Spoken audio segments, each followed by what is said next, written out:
Yeah. All right. Hey, music lovers, welcome to Musical Miles Podcast. We are coming to you from Sun Valley, Idaho, and the Valley Music Fest.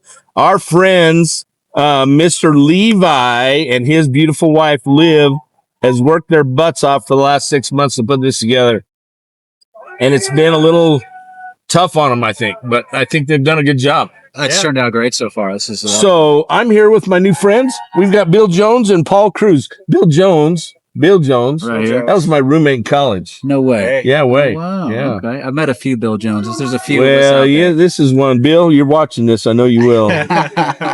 This is a nice Bill Jones. This is I the other side of Bill Jones. find dead ducks in my freezer, right? He'd go duck hunting and put them with the feathers and everything. Right? I would do that. Would you do that? I would do that too. Yeah. Never mind, Bill. Hey, these gentlemen are here playing at this festival, and they are from Julian, California, which is up in the mountains. East County, San Diego, up in the mountains. We're about 4,000 feet, hour and 20 from the coast. So, yeah. Perfect. Yeah. It's a great little Perfect. town. Small Yeah. little historic style town. Is it? So, yeah.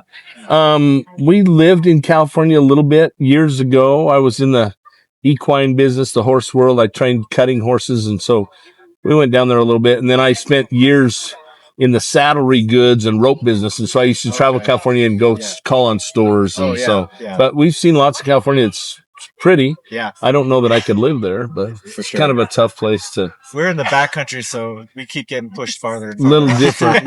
It's a little more affordable. It's been nice to be on tour and kind of travel around and get through some different states. Yeah. Well, you might as well be in California here in Sun Valley. I'm not picking on Sun Valley. I love We Sun did Valley. catch that vibe. You catch that vibe. Yeah. You get a California vibe in this town, Yeah. and that's okay. Very, very,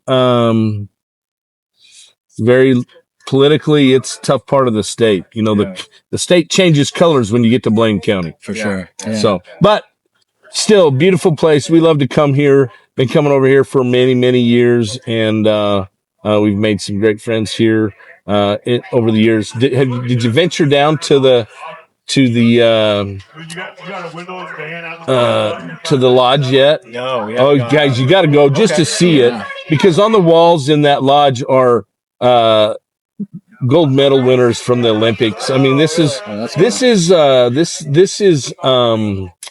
big time ski country, and you know and Arnold lives here. Yeah. You know, we don't have to tell you his last name, right? He lives here. Seen him at breakfast. There's some great restaurants in this town, and of course they bring in some good culture. You know, they bring Lyle Lovett over about once every year, every couple of years, and I love Lyle. Lyle, great, yeah. I've known him for 25 years, and so I have yet to interview him. I keep telling everybody that, and Lyle's going to go, damn it, Barn, you keep telling her, but I'm not going to do it. He agreed to do it, but we just haven't done it yet. So Coming soon. yeah, but coming soon, Lyle Lovett. He signed not this guitar, but he signed one of my guitars. Oh, that's for me. cool. So anyway, but culturally, they bring a lot of stuff here, and they have a great summer program through Labor Day. They have a car auction here, a classic car auction. They have the skating rink there. Did just the two of you come, or you got family with you? Our wives. Your wives are here. Yeah, and we camped our way almost like a lot of the way here. We came out of Portland, and we went to Sawtooth, and we camped by Stanley Lake. You were preparing yourself coming through Portland to come here, right? Yeah, we got ready. Sorry. We were in Seattle the night before that. Okay, so. you really prepared. So Yeah, we did our homework. yes, you did. So, but yeah, if you go up this road, this is Trail Creek. There's some campgrounds. Where are you guys staying? We're staying at Silver Creek in Bellevue tonight. Bellevue, Oh, that's a cool. I've seen it. Been by it. You're in Silver Creek. Oh, at the hotel. It's a newer one. Yeah. I'm thinking Silver Creek is over in Peekaboo, which is and there's a campground over there. So there is a campground, but we're camped right up this Trail Creek, like 2 miles. Oh, okay. Yeah, we sat and had our feet in the creek last night.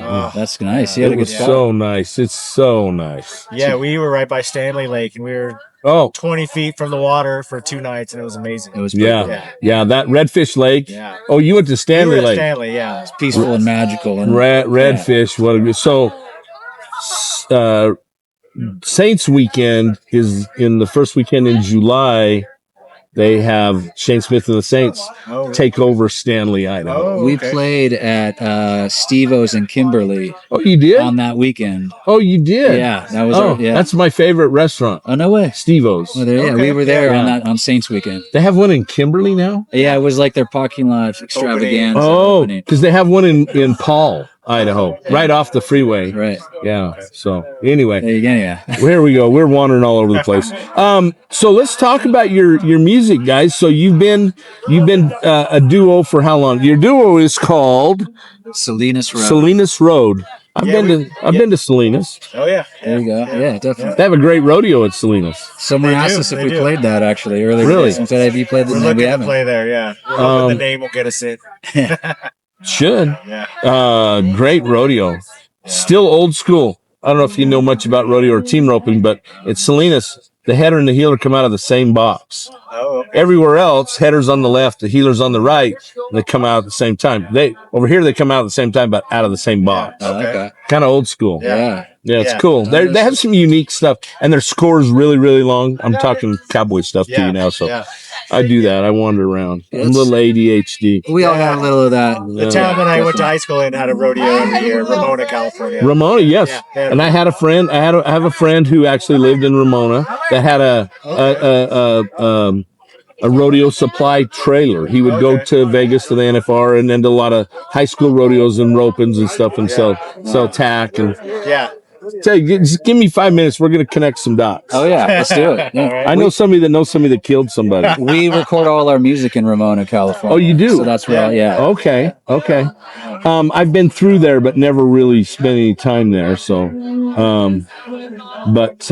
well, cool. It's one of those places that's California, but not quite California. Yeah, You know, it's like- Well, you go north. There's lots of California in California. Yeah. A lot. Yeah. A lot. Yeah. A lot. More than And I always loved Lodi. Stuck in Lodi. Yeah, absolutely. that song. I don't know. That put that place on the map. Yeah. But even when I first started going to Lodi, this has been probably 30 years ago, there still wasn't much in Lodi. No.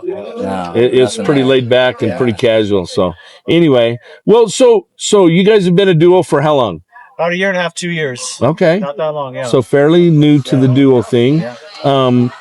Both you grew up in Ramona. Did you grow up where you're at now, or? Pretty much, sort of more towards the coast. I grew up in Oceanside, so on the coast. But yeah, always kind of go into the backcountry and always. Were you hikers and mountain bikers? I grew up hunting with my dad, and so we'd always drive away from the coast to go hunting. And so, but are you a coastie? Are you an ocean guy? Do you love the ocean? I love the water. I definitely love the water. I could be on the beach. I just bought an old sailboat. I don't know anything about sailing or boats. Yeah, I just wanted to be on the water. You know what that stands for, right? Break out another 1,000. Okay, so our youngest son's girlfriend lives in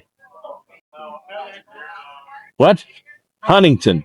Okay, that's a little north. Yeah. So, but we lived in Hawaii on the island of Kauai. I was a shooting instructor over there, so I never ever thought I'd be a beach guy. Yeah. We love the beach. Yeah, Nice. for sure. My daughter's in Maui. Oh, really? Yeah. We I tell everybody deserves a summer job in Hawaii in their 50s. Yeah, there you go. Not going to happen, but I had one. Yeah. As a shooting instructor, just blowing stuff up every day, right? That's pretty random. It was pretty, well, it wasn't for me because I knew a guy that. That's what you do. So, Yeah, anyway. the beach is something nice. Yeah, Hawaii, the beaches you can still drive on them and hang out on them. One thing that I found out about Hawaii versus Southern Cal, and I'm not picking on Southern Cal. Oh, yeah. Southern Cal's beaches smell like beaches. Hawaiian beaches don't smell like beaches. Because the ocean's going around and around, right? You're on an island. Yeah. Anyway. It's not getting stuck. That shows you how smart I am. It took me living there to figure that out. If you've been to La Jolla and you've seen the seals and you know that area, you know the smell of the area for sure. Well, we stayed in La Jolla. Shanda's niece is the manager of the Grand Colonial Hotel. There you go. Yeah. Cool old hotel. It's haunted. I bet. Yeah, there's haunted places down there, so I've heard. Yeah. But very cool. Yeah. But yeah, so lots of cool stuff about that area. And the thing about us is that we have sought out live music no matter where we go, and not always found it in Southern California as we had hoped. We spent a New Year's Eve there a couple years ago and found some live music at, where did we go? We went to this high end. It's where Kobe lived. Kobe lived up in the hills, Hollywood Hills or something like that. Yeah. And they had there was a fancy dinner on New Year's, and we went there, and they had some live music, a little 3-piece band, and we. You have to hunt for it. San Diego's kind of like the little brother to LA. You kind of got to hunt and know people to find it. There's stuff happening. It's not easily. There's so much touristy stuff happening. So how much do you guys play? Do you gig in California? Do you gig a lot in California, or is most of it on the road? I mean, we sort of have been on this tour, so we play around San Diego, but we play out more, I would say. Sort of like ticketed events, festivals. Played a theater the other night.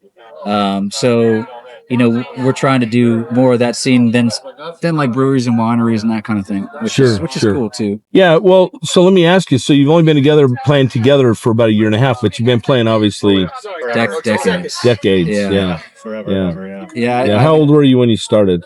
I was about 16, 17 or so. A friend taught me how to play guitar. He could play some chords and just showed me, and I started writing songs. Yeah. So long time.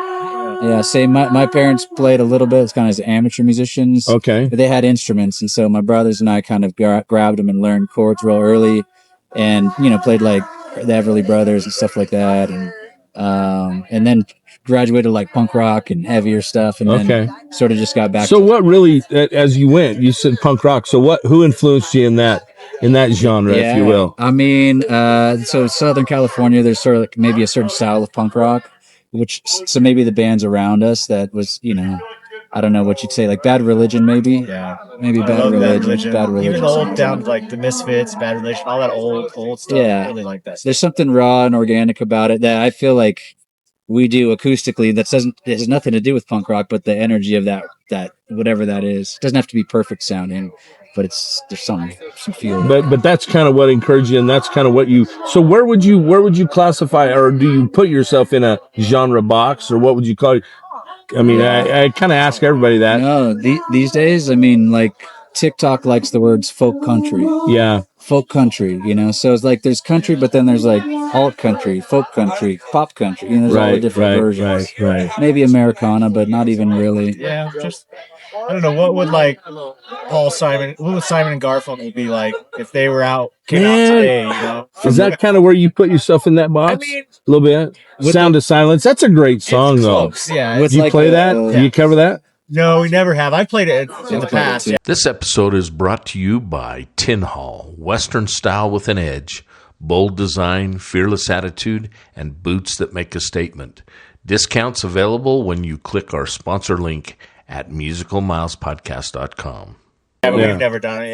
Yeah. But it's definitely like very, we have a duo vibe. Like we don't have any releases with drums or anything. It's just two guitars, two voices. And so which I like. Sometimes the drums overpower stuff, right? And I mean, sometimes you need it, but there's a lot of times there's nothing better than just a couple of guitars and some good vocals, right? We're fans of like the song as like a thing, And so, it all begins with the song, guys. I mean, no matter what anybody says, I tell everybody in my opinion, there's 4 parts of this equation, right? The song, the artist to play the song, the venue to play it at, whether it's a festival, a songwriter round, a listening room, a bar, whatever it is, and the fan. Without one of those 4 parts of that equation, you don't have a full equation, right? Exactly. Yeah, right. So it's kind of like new math. Yeah. So no, we love live music, and there's no replacing a live music experience with even with a CD or a record. Yeah. You know what I mean? Exactly. It's good. The energy kind of go. I mean, not to get all out in the weeds, but when the crowd loves it, it just makes playing on stage so much better. And it's like kind of like it's a circle, and it's just like. Well, yeah, the energy you thrive on that energy. Yeah. I'm sure you do. Yeah, and if like whoever's playing could feel it, the people in the crowd could feel it. Yeah. Everybody just feels it. It's good. It's a cool place. Well, I agree. We've been in some cool places where some incredible live music. And that experience is just hard to explain to someone. I rode a Harley for years, and people would say, "What's the big draw?" I said, "If I got to explain it to you, you won't understand." And it's the same with music. We have people ask us, because I spent the last 40 years working in kind of the ag industry. So from cowboy stuff to rodeo stuff to farming and that. And so these guys see us doing a podcast. They're like, what's that all about? And man, we've always loved live music, and we want to share that experience with people that don't understand it. And if I have to explain it to you, you won't understand it. Go experience it. And I've told people on the podcast, don't believe me that a songwriter festival is one of the coolest live music experiences you'll ever have. And you guys are songwriters. Have you done songwriter festivals? Not a festival, no. We've done like some showcases. LA has some like cool songwriter showcases. San Diego's maybe every little hub of music has that. So we try to do a lot of those, and but no, and I don't think any songwriter festivals. Man, I'm telling you, there's some cool festivals in Montana. We do Red Lodge, and this year I went to Livingston. Last year was the first one we've been to. Went to Red Lodge this year, and they asked me to interview the artists on stage. So I actually got to interview Tony Arata, who wrote the dance for Garth Brooks. Nice. Got to interview Wynn Varble, who wrote "Waiting on a Woman" for Brad Paisley. These guys are all big time songwriters that have had huge successes in Nashville, but they're country, right? But but they're not all country. I mean, you go to Vegas and interview some of these guys that have had huge success on the pop scene too. Marty Fredrickson, who I didn't get to interview, but to write a song for Steven Tyler, Jaded, that's an accomplishment for sure. Anyway, but no, I just think, and what we've kind of come to love that situation, and we're thinking seriously about putting one on in Idaho, in southeast Idaho, in where we live in Idaho Falls, because we have a downtown area that would probably work. You need multiple small venues where 30 or 40 people can sit and listen to two guys tell their story and share a song, right, for 30 minutes, 45 minutes, and then move down the block to the next one. And that's kind of how they are in Montana. There's like a Park City Songwriters Summit or something. They just did that. Matt Warren just worked that one. I don't know if you know Matt. Matt wrote every storm runs out of rain for Gary Allan. Okay. Yeah. And to hear him tell that story is so cool, because he goes, and he was a successful songwriter, had made a lot of money, and he drank it up. He was broke. He was literally broke. He was out running a weed eater, and it flipped a rock and it hit him in the head. And he goes, oh my God. He says, one of those God moments. And I went, when is my life going to get better? Surely every storm runs out of rain at some point. Right? And he goes to Gary Allan's house and he writes it with another writer. And it's a number one for Gary Allan. So anyway, I got to watch there's a little thing in San Diego. It's the Adams Avenue Roots Festival. Okay. Was it Jack Tempchin or whoever wrote Peaceful Easy Feeling? Oh, wow. He was like telling the whole story on it. It was just fantastic. Yeah, and but see, I want to know that story. See, not everybody does. You'd be amazed. Yeah. Some people are like, just sing the damn song. Yeah, right. So that's okay too. Yeah, that's okay. Yeah, too. But well, so let's talk about songwriting, and we've talked about some cool songs. If you could pick any song that you wish you had written, what would it be? Hello in there, John Prine. Prine was such a masterful songwriter. One of my, have you heard his song? I'm going to screw it up. I'm screw the title of it up. It was one he wrote not too long before he passed. Summer's End. I've been down. I've been down this road before. Oh yeah. I remember every tree. Every song place I grass holds a special memory. That's a great song. Yeah, I love that song, and I actually can play it on my guitar half-ass. It's like one of the last things he recorded. Yes, yeah, I love that. And then, okay, so John Prine was someone that so I had played a lot of punk rock and rock music, and a friend of mine gave me a John Prine tape and a Tom Waits tape. Oh wow! And that just sent me reeling into that world. I was just amazed. Yeah, the song. So so that's kind of what turned me around, and I followed John. Saved your life, huh? Yeah, saved. It probably did. Yeah. So you. Yeah, I guess I would have to say Chris Cornell. He was the singer of Soundgarden. He's a singer-songwriter at first and foremost, and he has a song called When I'm down. And he was a guy that, you know, he struggled with addiction his whole life, or, you know, in his rock star years, and passed like kind of early in his life, too soon. And he was always down. And a lot of our music, I don't know, I wouldn't want to say it's like downer music, but Sure. you know, it's like sad. It's a little bit, there's some like Lonely Soul, Lonely Alone. There's some like some of that vibe going on. So I like those kind of sad songs. They make me feel happy when I'm like, oh, someone else was feeling. I gotta down, ask you know? either one of you if you've heard, because one of my favorite songs. I mean, I love Prine and I love that song, but is Guy Clark's song, "The Guy Never Cut." Step inside this house. Do you know that I song? love it. Cut it. I That's love a that. fantastic song. I love Fantastic that song. song. Isn't Yeah. that one of? Yeah. I think it's one of the best. Yeah. And even Lyle said, he said, you know, Guy asked him to quit playing it. He goes, stop playing that song. Yeah. And he goes, why? And he said, if this is an example of and that's the very first song he wrote. Really? Wow. That's the way Lyle tells the story, is that was the first song he ever wrote. And he said, stop playing that song. And he said, why? And he says, because it's not that good. And Lyle's like, it's a fantastic song. So good, if this is an example of someone's first song, it's just wrong. It's not fair. Yeah. Definitely. Yeah. So anyway, I love that song. That is a great song. So- That was I listened to that many times. I love Yeah. that version. Yeah. Yeah. Or I think that's the only version. Well, it is because Guy Never Cut It. Yeah. The only other great Guy Clark story I heard since we started the podcast was, you know, Hemingway's Whiskey was written by Joe Leathers, who's a Nashville songwriter, and he was in he was in Key West at Hemingway's house, and he toured it. Yeah. And he comes out and he's telling me the story, and I've been there. We've been there. And so I'm seeing this whole thing unfold, right? He goes, I sit down on this bench out front, and there's an old man sitting there, and he's got a basket full of number 2 pencils, all sharpened, and a wire ring notebook, right? Sitting there, and a canvas knapsack.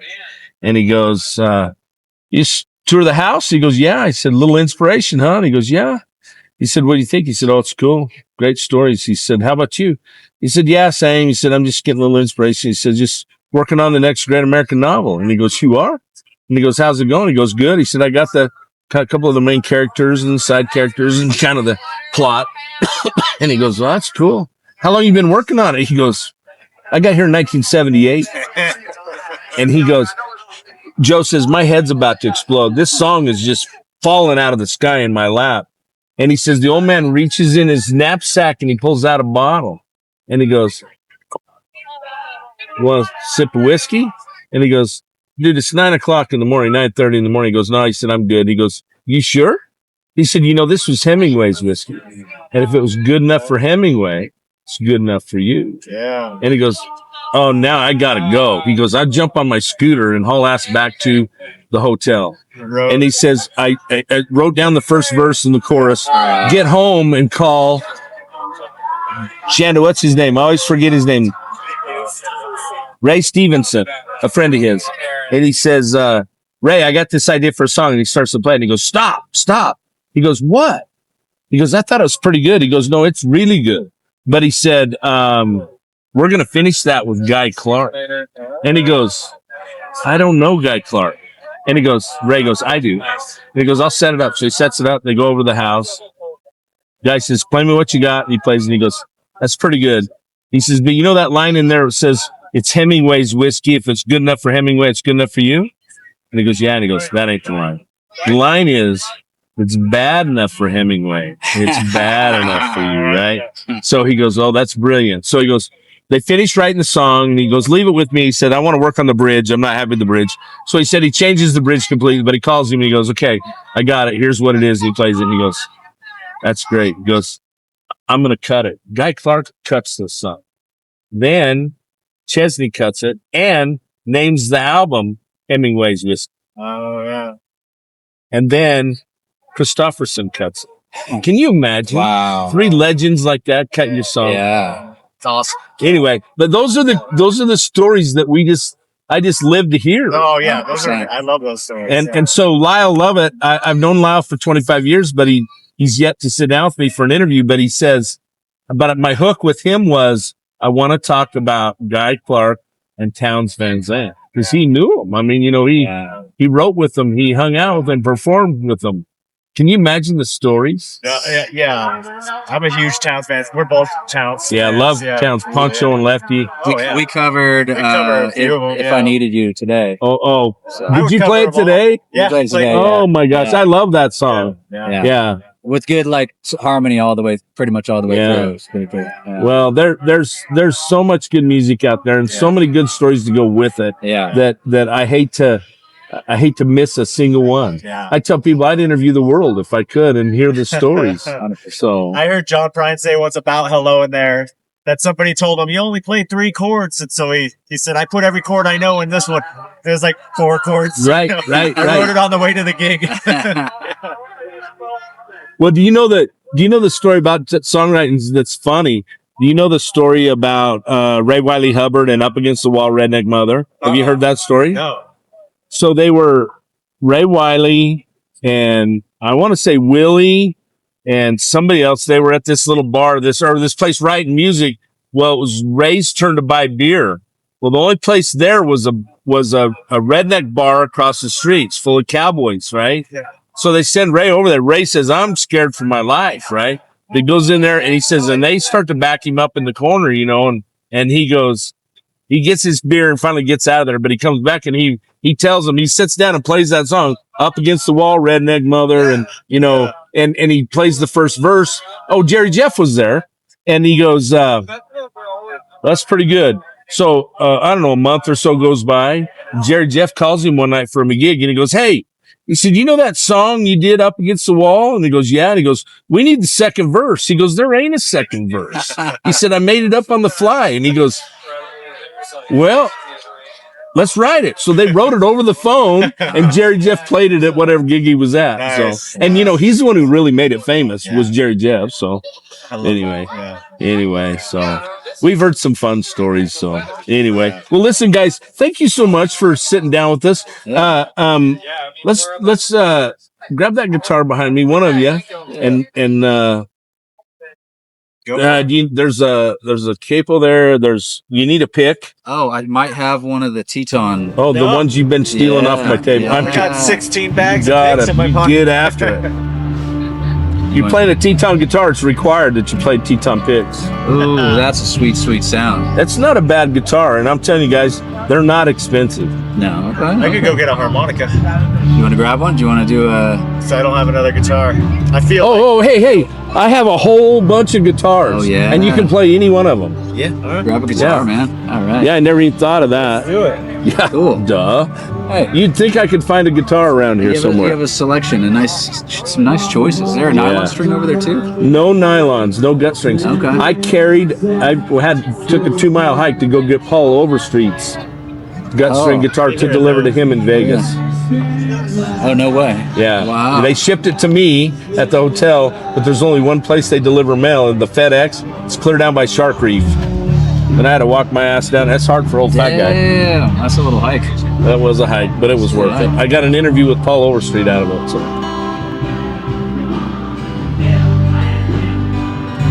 It's pretty good, actually.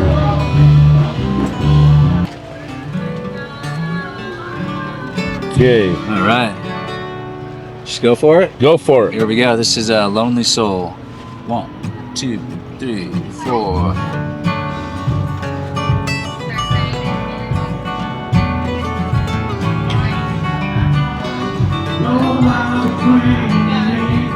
I hit the road with a restless heart. I've been running from the past. And I've been searching for a way to start, but I can't outrun the guilt. I'm a lost soul drifting in the wind. I'm a broken man trying to mend. I'm a rolling stone moving on again. I'm a lonely soul searching for a friend. And I've been burning bridges left and right. I've been living fast and loose. I've been chasing all my dreams at night, but I can't escape the blues. I'm a lost soul drifting in the wind. I'm a broken man trying to mend. I'm a rolling stone moving on again. I'm a lonely soul searching for a friend.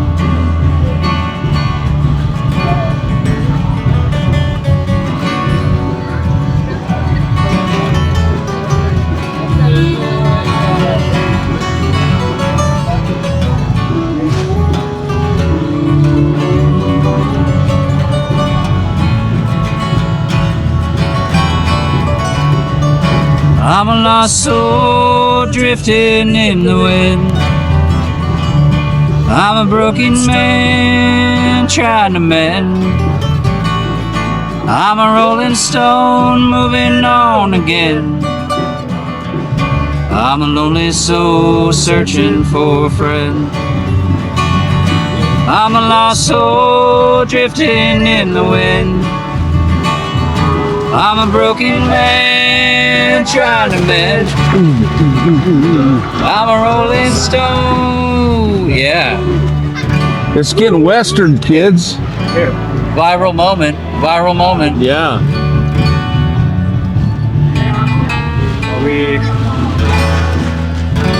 I'm gonna protect the Teton guitar. There you go.